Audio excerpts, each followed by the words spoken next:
We are going to learn English while cooking.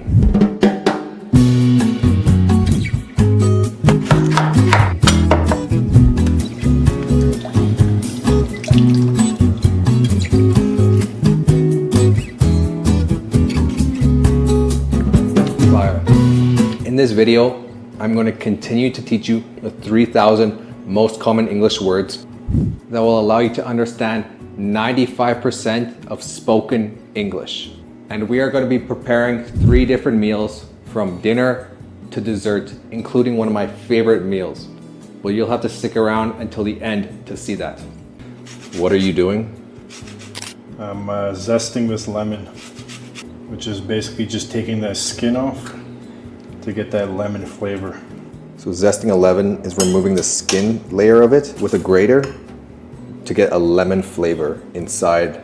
And this is a whisk, and you use it to whisk. This is whisking. I just whisked this mixture. Now he's measuring the oil into a 1/4 cup. So this is the mixture we have right now, and he's whisking it. You could say he's whisking it or he's mixing it. Okay, so right now we are in the kitchen. This whole area is the kitchen. This is where he spends most of his time, in the kitchen. This kitchen has a lot of seasonings, a lot of ingredients, and I like to spend my time cooking here. And as you can see, the kitchen is about normal size or medium size. It's not huge like a restaurant kitchen, but it's not very small like some kitchens. And the kitchen has a nice view of the outside from the kitchen window. And the kitchen is where you prepare food, cook food, make food. So I'm making a bread. I'm now adding the flour in slowly to make sure it all absorbs correctly. Into the bread. And do you normally do that with bread? Yep. You have to add the flour slowly? Especially when you mix it by hand. What's that in your left hand? A spatula. Spatula. And in your right hand? A whisk. To add more flour. At this point it gets a little hard to mix, so we'll use a spatula. So the flour is in a container, a plastic container. A very common word to use in the kitchen is prepare. If you prepare in advance, cooking is much easier. So what are you doing now? I'm gonna knead this dough, but Knead the dough. it's a little sticky. So making the dough into a nice solid round piece is kneading it. How long do you think the bread will take to prepare? 4 or 5 hours. Okay, here we go. I have prepared all my ingredients that I need to make these muffins. Everything's ready to go. I do this so I can make sure I have everything I need. This, those in the back, the oil, bananas, these are all ingredients. An ingredient is a vegetable, spice, liquid, meat, protein. Anything that goes into a recipe or into your food is an ingredient. The main ingredient in banana bread is bananas. And right now he's peeling the bananas. He's peeling the bananas. What are you doing with the bananas? Now I'm mashing the bananas. Mashing the bananas with a fork inside of a silver bowl. A silver bowl or a steel bowl. If you want the 3,000 most common English words and to join an online English community, check in the description for the link. And now he's adding sugar. He's adding brown sugar and white sugar into the banana mix. Do you like banana bread or banana muffins? What would you prefer? Banana bread or banana muffins? This is banana muffin shape. It's the shape of a muffin. But this container is more for like banana bread. I prefer this because they're smaller and more crunchy on the outside. Do you like banana muffins? Yeah. Why? You get more crust. Facts. Than banana bread. Exactly. So he just cracked an egg and put it inside here. So these are all our ingredients in here. Egg, sugar, bananas, vanilla. And remember guys, these videos are here to give you natural English input. Real conversation isn't always perfect, and that's okay. We focus on making fun vlogs about my daily life and things I enjoy doing. We don't focus on making grammar lessons or formal English classes. These are fun daily vlogs that aren't scripted or written out. And sometimes when you record like that, mistakes are bound to happen. You cannot speak perfectly 100% of the time. But you don't need to worry, because if I make any mistakes, I will correct myself with text on screen so you guys can learn from that. Now let's get into the video. So all these here, this, measuring cups. These are measuring cups. They're all different size measuring cups. And this is a cutting board. This is also a cutting board, a wood cutting board, and a plastic cutting board. So what are you doing now? Breaking up this chocolate bread as a topping on the muffins. So he's using a knife to thinly slice or thinly chop the chocolate. And what are you doing now?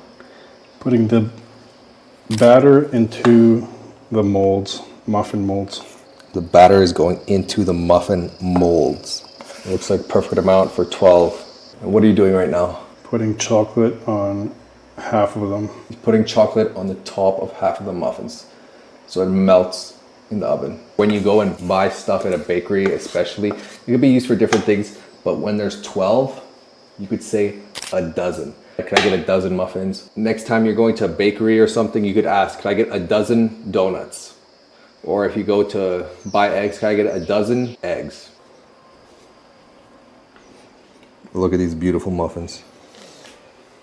How long will this take to cook? 20 minutes.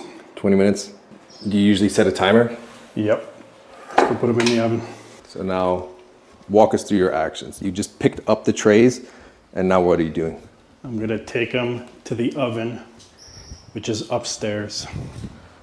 So we're outside now, we just walked outside, and we're walking up the stairs to go put these muffins in the oven. It's preheated. So preheating is turning the oven on before you cook in it to have it at the correct temperature.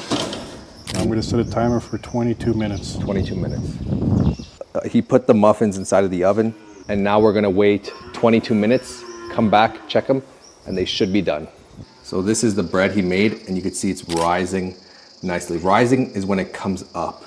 Rising. The dough is rising. This is an electric stovetop. It's electric, as you can see. So there's no gas. When you're done cooking, always turn off the stove. Turn off the stove. So now what do you want to do with this? You want to boil it, simmer it? So it's gonna mix together, so we'll heat it up. Make sure the sugars melt, and once everything's melted together, then it'll be good to go. So you don't want it simmering or boiling, you just want it to melt together. So what is that? MSG. So that's MSG.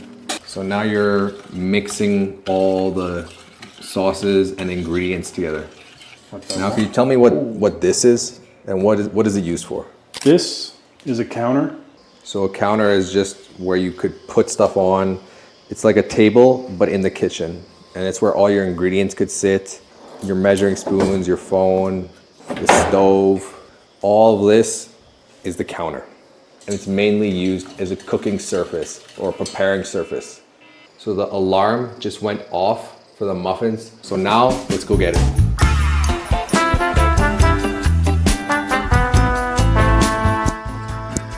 So the alarm went off. We're gonna check if the muffins are ready. It's very hot. There's a lot of heat coming out of here.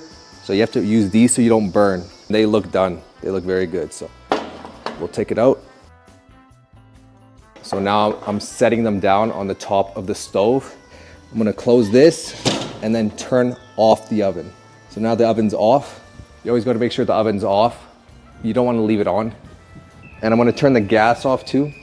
We learned this before. This is a gas cylinder or a propane cylinder. So now let's grab the muffins.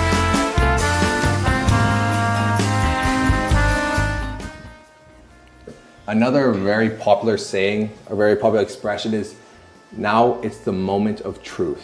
And this just means when you're about to try something that you cooked and you want to see how well it tastes. You're not sure if it was good or bad, so it's the moment of truth. It's the moment we find out if it's delicious or if it's not good. Just taking out the muffin to see what it tastes like. Now here's a chocolate one. Ooh. perfectly moist, not overcooked. Let's taste it.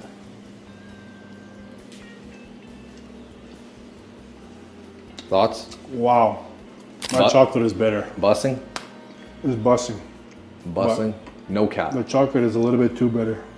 Okay, so now I'm gonna try the normal one. This, very moist, spongy, and delicious. So I would say bussing, no cap. That was the moment of truth to see how it tasted. And it tasted good. The moment of truth. Okay, so what are you doing now? Right now I'm sharpening my knife. I want it to be sharp so I can cut the chicken easily. And this is a knife sharpener. Is the knife sharp enough? Well, let's check. What are you gonna do to prepare the chicken? I'm gonna chop it into the main sections: legs, breast, wings, thighs. And then put on a dry rub. Still a little frozen. Here we have a dry rub. It's called Sabora. And it's called a dry rub because I'm marinating it with only dry ingredients. If I were to put in that barbecue sauce into there, then it would be a wet rub because there would be wet ingredients. Marinating is putting seasoning and spices onto the meat. And then you let it sit for a couple minutes or a couple hours to let the meat absorb all of the flavors from the rub or the marinade. And you want to evenly coat all the meat when you marinate it. So you can see evenly coated with every piece of the chicken having dry rub on it. The water is boiling now. When it bubbles up like this, boiling. I just grabbed the potatoes and I'm gonna wash them at the sink. So washing the potatoes to clean off the dirt, the dust, and anything that's dirty on them. So I'm washing them by hand, This is a peeler. So right now I'm peeling the skin of the potatoes off with the potato peeler. This is what slicing looks like. That is slicing. When you cut something thinly, slicing.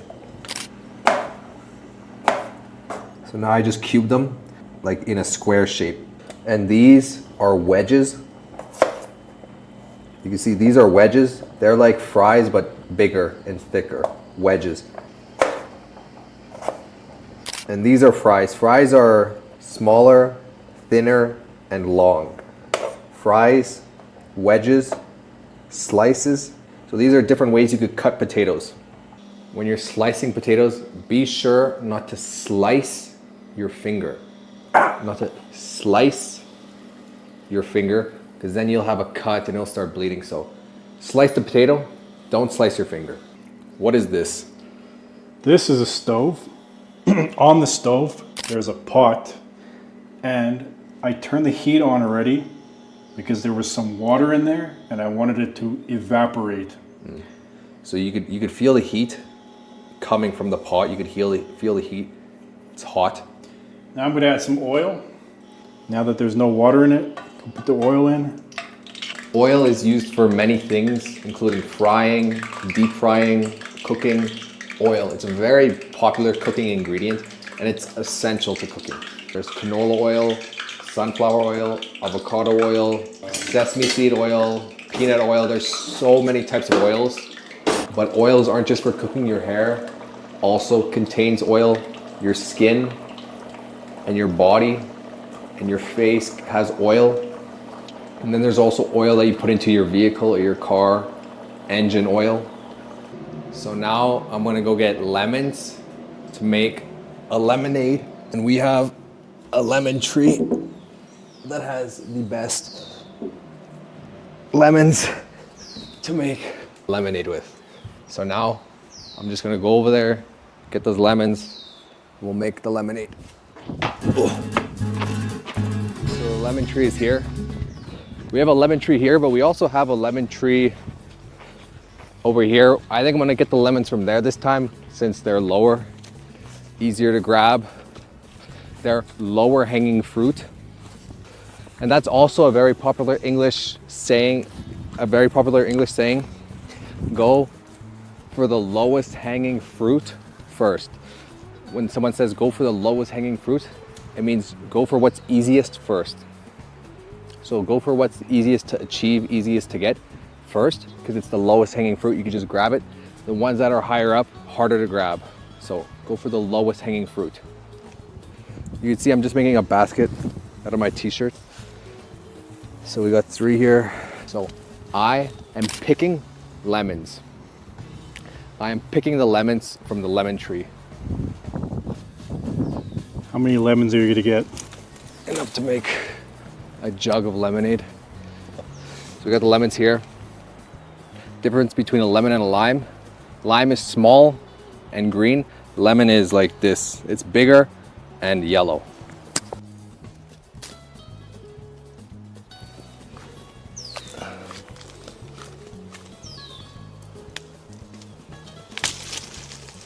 I think that's enough. I think we got enough lemons here. So let's go back to the house.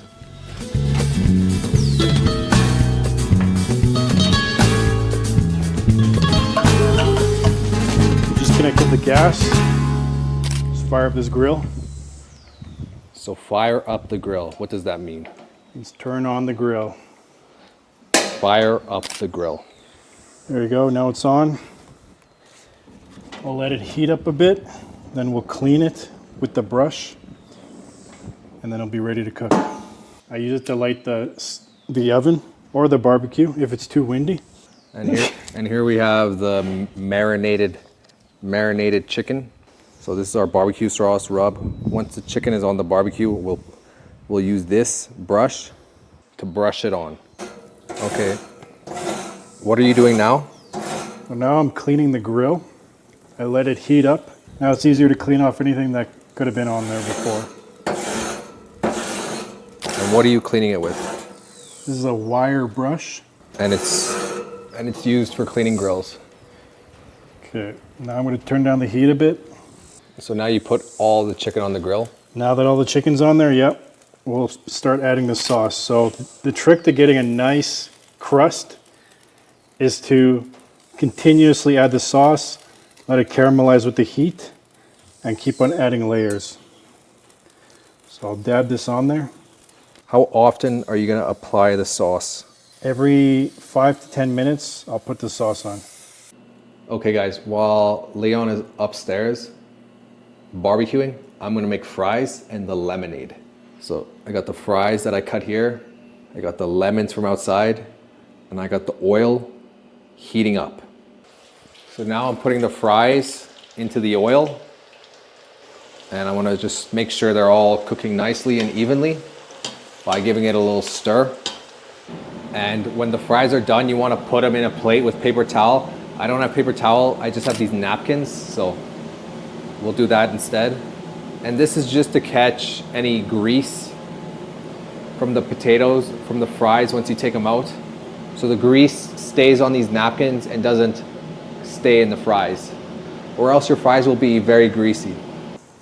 Beautiful. We got the fries here. So how's the meat going? It's good. So it's almost done, 50%. Looks good. Is that the whole chicken? Yep, 3 for you, 3 for me. Why does it look so small? It's a small chicken. This is the barbecue view. Windy outside today. And we just finished cooking everything, the chicken and the fries, so here it is. Here you have the chicken, looks delicious. And that is what we're having for lunch today. So now let's make the lemonade. This is a lemon and I'm gonna cut it in half now. So I just cut the lemon in half and I'm gonna squeeze 1 lemon. So this is a jug and I'm gonna make the lemonade inside of this jug. So put the lemon juice in there. You have to squeeze lemons to get the juice out of them. Squeeze them good. And if you guys like these videos and wanna see more, make sure to share them with your friends and family or anyone you know trying to learn English. Unfortunately, I don't have any ice or anything, but if I put it in the fridge, it'll cool down. And now we'll let that cool down. So now we're gonna do a word search. You could also do this at home to practice your vocabulary. And the 3 words we're gonna look for is bowl, spatula, and glass. You have to get 2 out of the 3 to win. Okay. How are you gonna win against me? 3, 2, 1, go.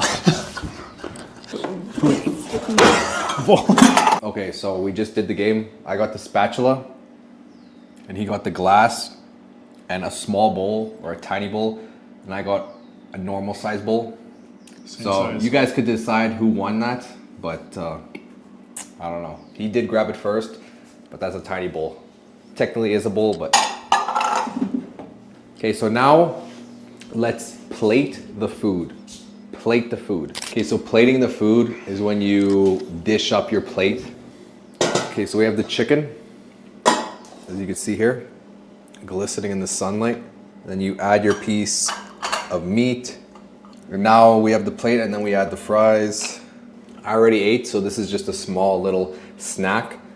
Okay, now let's have a mini quiz. Just 5 questions of what we learned today. Okay, what is this called? What is this called? A muffin. This is called a muffin. What is this called? What is this called? A pot. And what is inside the pot? Oil. What are these? Those are ingredients. Ingredients. You use ingredients to cook and in recipes. So recipes list the ingredients that you need to put into the food or to mix or to cook, and that's how you make your food with ingredients. What is this? What's this? What is it? That's a countertop. Countertop. And what do you use a countertop for? It's used as a prepping area or somewhere to place things down. Yeah, so it's kind of like a table, but for the kitchen. You put stuff on a countertop. Could you guys write in the comments 3 things you put on your counter? 3 things you put on your counter. Yo, when something tastes good, what do you say after? What's an expression, a very popular English expression that you say? You could say that hit the spot. Exactly. So if something tastes very good, very delicious, if you enjoyed eating it and you're no longer hungry, you say that hit the spot. That's a very popular expression to say after you finished eating and the meal was good. That hit the spot. That satisfied me. That was delicious. I enjoyed that. That hit the spot. Without further ado, here is the word summary. I'm zesting this lemon. Is a whisk. This is whisking, mixing it. This whole area is the kitchen. A spatula. Okay, add more flour. Container, prepare. Knead the dough. The dough and All my ingredients. he's peeling the bananas. Now I'm mashing the bananas. And now he's adding measuring cups. Batter into the molds. A dozen. The oven on. I'm going to set a timer for 22 minutes. The rising is when it comes up. This is a counter. There's a lot of heat coming out of here. Muffin. Chocolate is a little bit too bitter.